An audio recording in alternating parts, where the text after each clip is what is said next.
The courtroom door slammed shut, and the air turned electric with dread. Two white cops, badges gleaming, dragged a black man in a tailored suit toward the bench, their faces twisted with contempt.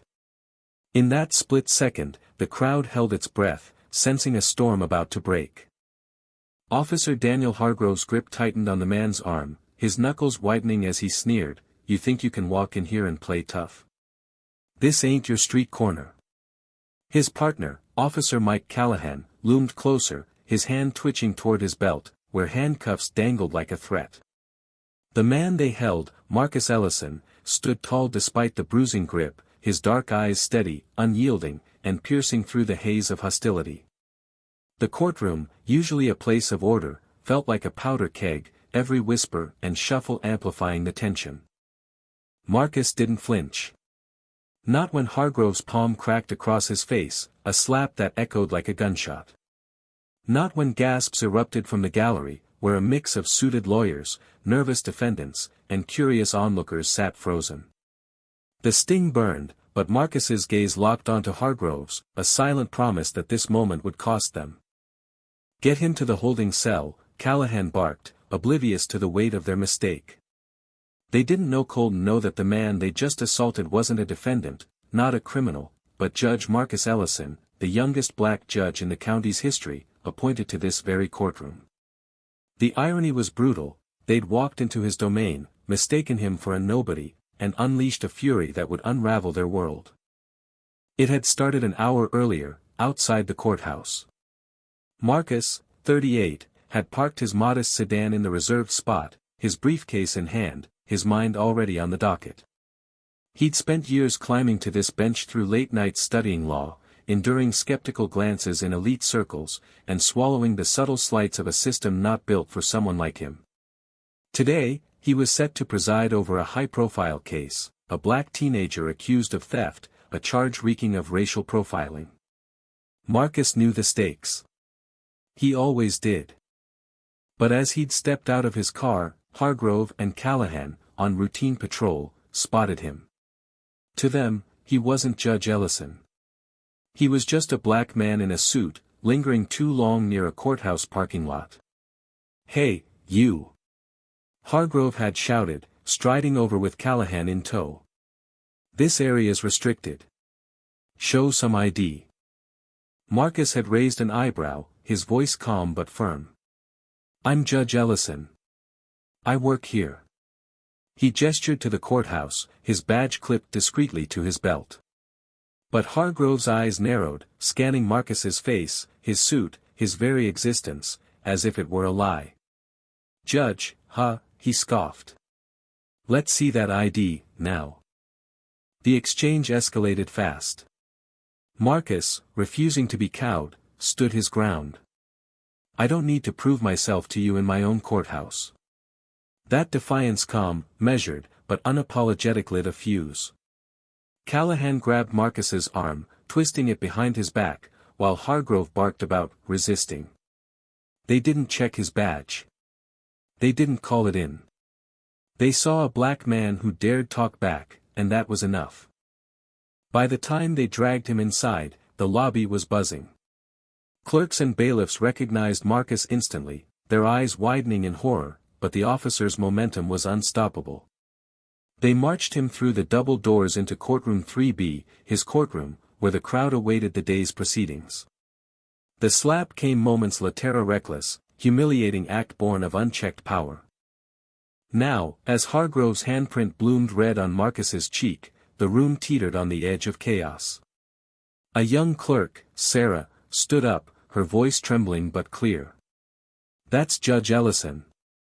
The words sliced through the air, and the officers froze. Callahan's grip loosened, his face draining of color. Hargrove's sneer faltered, replaced by a dawning panic. Marcus straightened, brushing off his sleeve with deliberate calm. "Officers," he said, his voice low but carrying the weight of a gavel, "you've just assaulted a sitting judge in his own courtroom. I suggest you step back." The gallery erupted, whispers turning to shouts, phones pulled out to record. Hargrove stammered, we didn't know," but Marcus cut him off with a raised hand. "You didn't ask," he said, his tone icy. You assumed. The weight of that word assumed hung heavy. It wasn't just about this moment. It was about every moment Marcus had faced, the professors who doubted his intellect, the colleagues who questioned his credentials, the strangers who crossed the street when he approached. It was about a system that let men like Hargrove and Callahan act on their biases without a second thought. The bailiff, a burly man named Tom, stepped forward, his face a mix of anger and disbelief. Officers, you're done here. Hand over your badges. But Marcus shook his head. No, Tom. Let them stay. They'll face the consequences, but not like this. His eyes flicked to the gallery, where the black teenager, Jamal, sat wide-eyed, his own case momentarily forgotten. Marcus saw himself in Jamal, the same fear, the same fight to be seen as human. Court is in session, Marcus declared, stepping behind the bench. His cheek still stung, but his presence commanded the room. The officers stood rooted, their authority crumbling under the weight of their error. The crowd leaned forward, sensing history unfolding. Marcus adjusted his robe, the black fabric settling over his shoulders like armor. Today, he began, his voice steady but laced with emotion, we're here to discuss justice. But before we do, let me make one thing clear, no one, not a judge, not a defendant, not a single soul in this room is beneath dignity. He paused, letting his words sink in. Hargrove and Callahan shifted uncomfortably, their bravado gone. Marcus continued, officers, you'll remain here as we proceed. Your actions will be addressed, but not with vengeance, with accountability. Because that's what this court stands for. The case moved forward, but the air remained charged. Jamal's charge, a petty theft accusation stemming from a convenience store incident, unraveled quickly. The store clerk's testimony was shaky, the security footage inconclusive. Marcus's questions were sharp, cutting through the flimsy evidence with surgical precision. By the end, the truth was clear, Jamal had been targeted, his only crime being a black kid in the wrong place at the wrong time. Case dismissed, Marcus ruled, his gavel striking with finality. Jamal's mother, seated in the back, let out a sob of relief. The crowd murmured, some in approval, others in unease. Marcus's gaze swept the room, landing briefly on the officers, who now stood like scolded children. But the real reckoning was coming. Marcus called for a recess, then summoned Hargrove and Callahan to his chambers. The door closed behind them, and the tension followed like a shadow. Inside, Marcus sat at his desk, the officers standing stiffly before him. You thought I was a criminal, Marcus said, his voice calm but unyielding. Why? Hargrove opened his mouth, then closed it. Callahan muttered, it was a mistake, sir. We didn't know. That's not an answer, Marcus pressed. You saw a black man and assumed the worst. Why? The silence was suffocating. Finally, Hargrove spoke, his voice low. I don't know. It's just how things go sometimes. Marcus leaned forward, his eyes locking onto theirs. Not anymore. Not in my courtroom. You don't get to just assume. You don't get to slap a man and call it a mistake. You're officers of the law, sworn to protect, not to harm based on your prejudices. He let that sink in, then continued. You'll face disciplinary action. But more than that, you'll face yourselves. I'm ordering you to complete bias training effective immediately. And you'll report back to me personally. Because if you can't change, you don't belong wearing those badges. The officers nodded, their faces a mix of shame and fear. Marcus dismissed them, but as they left, he called out, one more thing. Jamal, the boy you saw today. He's applying to college. He wants to be a lawyer. Remember his face. Because one day, he might be sitting where I am. Back in the courtroom, the day's proceedings resumed, but the energy had shifted. Word of the incident spread, sparking debates in the halls, on social media, and beyond.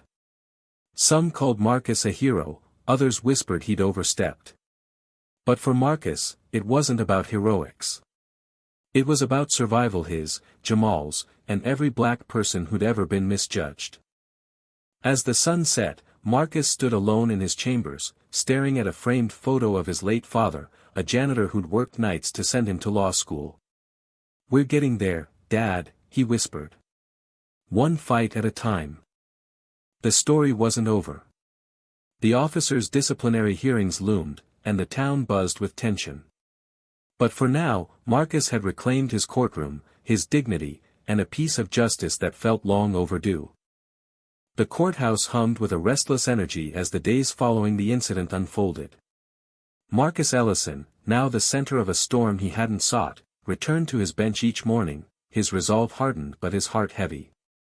The slap heard round the county had ignited a firestorm. Local news outlets ran headlines like, "Judge assaulted by cops in own courtroom," while X buzzed with clips of the incident, hashtags like "Justice for Ellison" trending alongside vitriolic debates.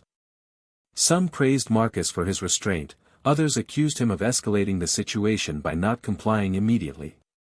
The divide was stark, and it cut along familiar lines: race, power, and trust in the system. Marcus felt the weight of every eye on him. Colleagues whispered in the halls, their tones a mix of admiration and caution. "You're shaking things up, Marcus," said Judge Linda Hayes, a veteran with gray streaks in her hair and a sharp legal mind. "But be careful. This town doesn't like change." Marcus nodded, knowing she was right. Willow Creek, a mid-sized town with a history of racial tension, was a microcosm of the nation's struggles. Its police force, predominantly white, had long been accused of targeting black residents, though complaints rarely led to action. Marcus's incident had ripped the bandage off that wound. Meanwhile, officers Hargrove and Callahan faced immediate fallout. The police chief, under pressure from the mayor and public outcry, suspended them pending an investigation. But the officers weren't silent. Hargrove, a 15-year veteran with a chip on his shoulder, spoke to a local reporter, claiming, "We made an honest mistake." He didn't identify himself properly.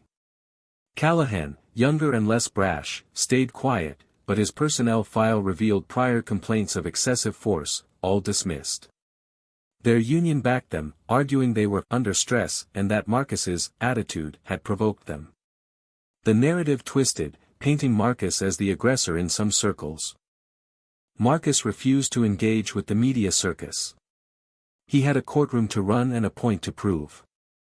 His next case involved a black woman, Tanya Reed, accused of disorderly conduct after a traffic stop escalated. The parallels to his own encounter were uncanny. Tanya, a nurse and single mother, had been pulled over for a broken taillight, but the officer's report claimed she'd resisted and acted aggressively. Marcus watched the bodycam footage in chambers, his jaw tightening as he saw Tanya's hands raised, her voice pleading, "I'm just trying to get home to my kids." The officer's tone, sharp and condescending, mirrored Hargrove's. Marcus knew this wasn't just a case, it was a test. In court, Tanya sat nervously, her eyes darting between Marcus and the prosecutor. The officer, a burly man named Peterson, testified with confidence, describing Tanya as belligerent. Marcus leaned forward, his voice calm but piercing. "Officer Peterson, define belligerent. Did Ms. Reed raise her voice? Threaten you?" Peterson faltered, admitting she hadn't. The bodycam footage, played for the jury, showed no aggression, just fear. Marcus's questions dismantled the officer's story, and by the end, Tanya was acquitted. As she left, she gripped Marcus's hand, tears in her eyes. "Thank you, Judge. Nobody's ever listened like that." But not every case ended so cleanly. The town's tensions spilled into the courtroom. During a hearing for a black teenager accused of vandalism, a group of protesters, some supporting Marcus, others defending the police, clashed outside. Shouts of "No justice, no peace," mingled with cries of "Back the blue."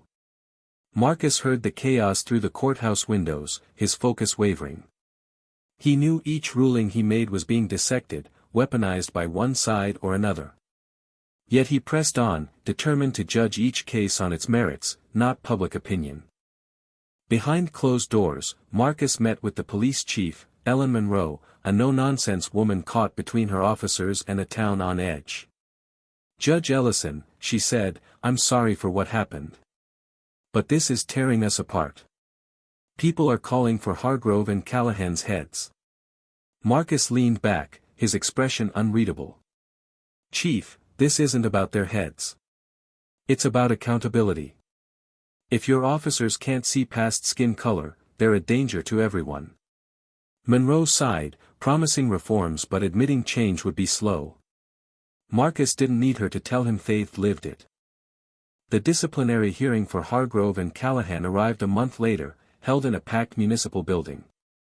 Marcus didn't preside, he couldn't, given his involvement, but he attended as a witness, his presence a quiet thunder. The room was a tinderbox, activists with signs demanding justice, police union reps in suits, and reporters scribbling furiously. Hargrove took the stand first, his voice steady but his eyes avoiding Marcus. "I reacted in the moment," he said. "I didn't know he was a judge. I'd do it differently now." Callahan's testimony was meeker, admitting fault but blaming training gaps.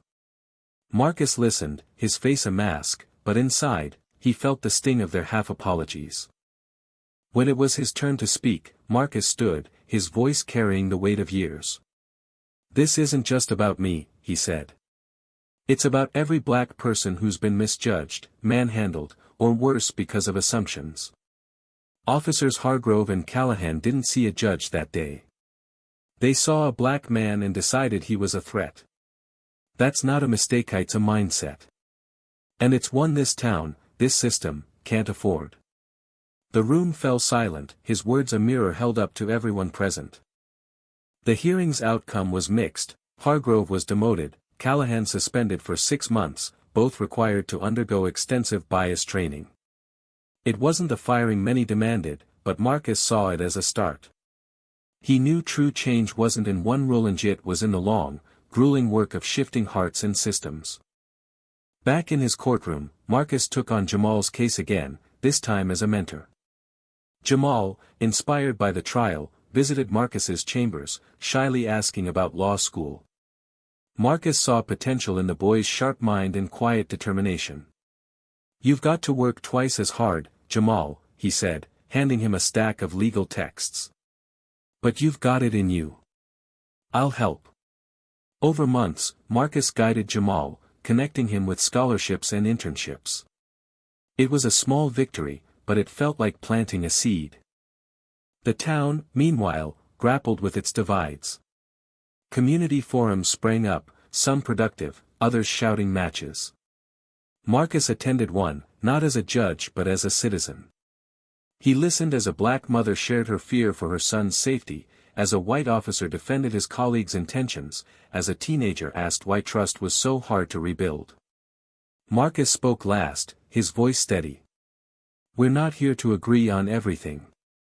We're here to face the truth together." Some nodded, others looked away. Progress was messy, but it was progress. Months later, Marcus stood before his father's grave, the air crisp with autumn. He'd kept a promise to himself, to honor his father's sacrifices by fighting for a better world.